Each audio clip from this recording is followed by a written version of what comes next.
ঢাকা মহানগর পুলিশের ডিএমপি সাবেক কমিশনার আসাদুজ্জামান মিয়া ও তার পরিবারের রাজধানীতে একাধিক ফ্ল্যাট, প্লট, বাড়ি ও জমির তথ্য পাওয়া গেছে। গণমাধ্যমে প্রকাশিত খবর থেকে জানা গেছে, পুলিশের সাবেক এই ঊর্ধ্বতন কর্মকর্তার স্ত্রীর নামে ঢাকায় একটি বাড়ি ও দুইটি ফ্ল্যাট এবং মেয়ের নামে একটি ফ্ল্যাট রয়েছে। এছাড়া ঢাকা, গাজীপুর ও নারায়ণগঞ্জে তার স্ত্রী ও সন্তানদের নামে ৬৭ শতক জমি রয়েছে। এই তিন জেলায় তার পরিবারের সদস্যদের নামে রয়েছে আরও ১৬৬ শতক জমি। দৈনিক মানবজমিন পত্রিকা গত রোববার আসাদুজ্জামান মিয়া ও তার পরিবারের সদস্যদের স্থাবর সম্পদ নিয়ে প্রতিবেদন প্রকাশ করে। গতকালই আসাদুজ্জামান মিয়ার সঙ্গে প্রথম আলোর পক্ষ থেকে ফোনে যোগাযোগ করা হয়। তিনি এখন দেশের বাইরে অবস্থান করছেন বলে জানান।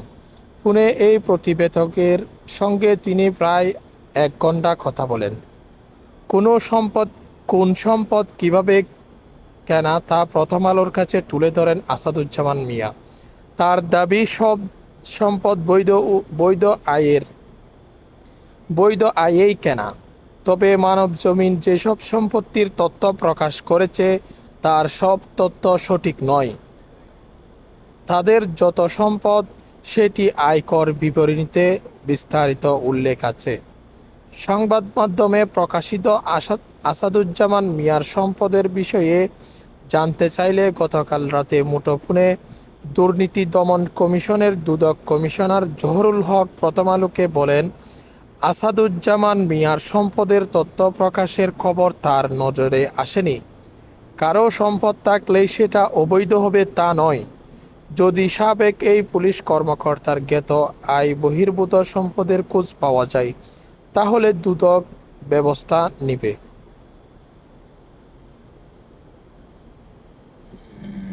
আসাদুজ্জামান মিয়া ২০১৫ থেকে ২০১৯ সাল পর্যন্ত ডিএমপি কমিশনার হিসাবে দায়িত্ব পালন করেন। পরে তাকে জাতীয় নিরাপত্তা সংক্রান্ত সেলের প্রধান নির্বাহী কর্মকর্তা পদে নিয়োগ দেয় সরকার। ২০২২ সালের সেপ্টেম্বরে তার চুক্তির মেয়াদ শেষ হয়। আসাদুজ্জামান মিয়ার সম্পদের তথ্য প্রকাশের খবর তার নজরে আসেনি। কারো সম্পদ থাকলে সেটা অবৈধ হবে তা নয়। যদি সাবেক এই পুলিশ কর্মকর্তার জ্ঞাত আয় বহির্ভূত সম্পদের খোঁজ পাওয়া যায় তাহলে দুদক ব্যবস্থা নেবে। জহুরুল হক, দুর্নীতি কমিশনের দুদক কমিশনার। দুদক সাবেক আইজিপি বেনজির আহমেদ ও তার পরিবারের সম্পদ অনুসন্ধান করছে। এরই মধ্যে গত ৪ মে তিনি সপরিবারে দেশ ছাড়েন। পরিবারসহ তাকে তলবও করেছেন দুদক। বেনজির আহমেদের পরিবারের সদস্যদের নামে ঢাকায় মোট ১২টি ফ্ল্যাট, দেশের বিভিন্ন স্থানে ৬৯৭ বিঘা জমি ক্রয়ের আদেশ দিয়েছেন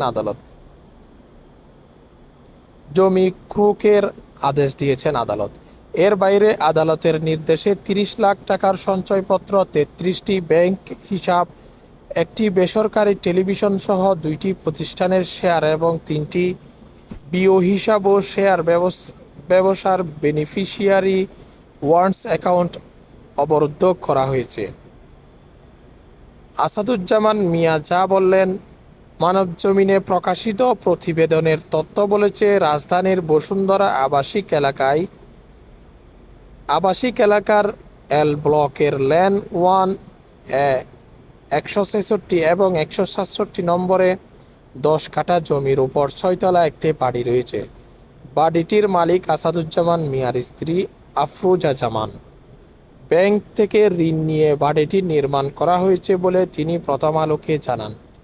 রাজধানীর স্কাইটনেও আসাদুজ্জামান মিয়ার স্ত্রীর নামে একটি ফ্ল্যাট রয়েছে। আরও একটি ফ্ল্যাট রয়েছে ধানমন্ডিতে। এই ২টি ফ্ল্যাট থাকার তথ্য প্রথম আলোকে নিশ্চিত করেন ডিএমপির সাবেক কমিশনার। বলেন, স্কাটনে ফ্ল্যাটটি তাদের কেনা প্রথম ফ্ল্যাট। পরে তার ছেলে মেয়েদের ধানমন্ডির স্কুলে ভর্তি করান। তখন ছেলে মেয়ের সুবিধার জন্য ধানমন্ডিতেও একটি ফ্ল্যাট কেনেন।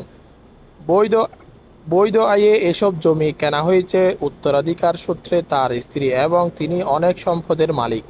তার এক ছেলে বহুজাতিক প্রতিষ্ঠানে উচ্চ বেতনে চাকরি করেন, ছেলের বউ একটি ব্যাংকে উচ্চ বেতনে চাকরি করেন। তার স্ত্রীও বুটিকের ব্যবসা রয়েছে। আসাদুজ্জামান মিয়া ঢাকা মহানগর পুলিশের ডিএমপির সাবেক কমিশনার। এর বাইরেও সিদ্ধেশ্বরীতেও আসাদুজ্জামানের মেয়ের নামে একটি ফ্ল্যাট রয়েছে।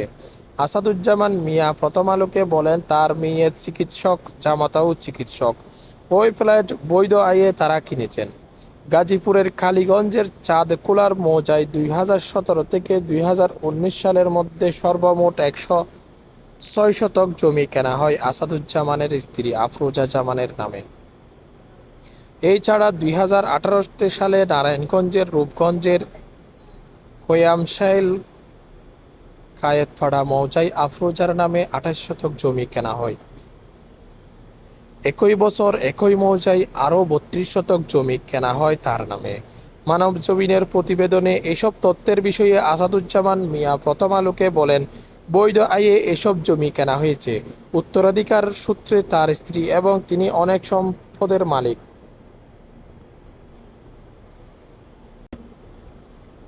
মানবজমিনে প্রকাশিত প্রতিবেদন অনুযায়ী পূর্বাঞ্চলে 10 কাঠা জমি রয়েছে আসাদুজ্জামান মিয়ার নামে। এছাড়া আসাদুজ্জামানের পরিবারের সদস্যদের নামে রাজধানীর আফতাবনগরে 21 কাঠা জমি রয়েছে। নিকুঞ্জ 1-এ আসাদুজ্জামানের ছোট ছেলের নামেও একটি বাড়ি রয়েছে। এই বিষয়ে আসাদুজ্জামান মিয়া প্রথম আলোকে বলেন, আফতাবনগরে 21 কাঠার প্লটের মধ্যে তাদের মালিকানা রয়েছে মাত্র 7 কাঠার। বাকি জমির মালিক তার 2 শালিকা। ডিএমপির সাবেক কমিশনার আসাদুজ্জামান মিয়া প্রথম আলোর কাছে দাবি করেন, পেশাগত জীবনে তিনি কোনো অনিয়মের আশ্রয় নেননি, কিন্তু কয়েক বছর আগেও একটি চক্র তাকে বিপদে ফেলার জন্য দুদকে অভিযোগ জমা দিয়েছিল। পরে দুদক অনুসন্ধান করে সত্যতা পায়নি। এখন আবার সেই চক্র তাকে বিপদে ফেলতে সক্রিয় হয়ে উঠেছে। সংবাদ মাধ্যমে প্রকাশিত আসাদুজ্জামান মিয়ার সম্পদের তথ্য যাচাই করা উচিত বলে মন্তব্য করেছেন দুদকের আইনজীবী খুরশিদ আলম খান। গতকাল তিনি প্রথম আলোকে বলেন, একজন সরকারি চাকরিজীবী ও তার পরিবারের সদস্যদের নামে ঢাকা সহ দেশের বিভিন্ন জেলায় স্থাবর সম্পদ থাকার যে তথ্য প্রকাশিত হয়েছে, সেটি নিয়ে জনমনে নানা প্রশ্ন তৈরি হয়েছে। বিস্তারিত অনুসন্ধানের মাধ্যমে এসব সম্পদের উৎস বের করা দরকার। আয়ের সঙ্গে অসঙ্গতিপূর্ণ সম্পদের খোঁজ পাওয়া গেলে ব্যবস্থা নেওয়া উচিত।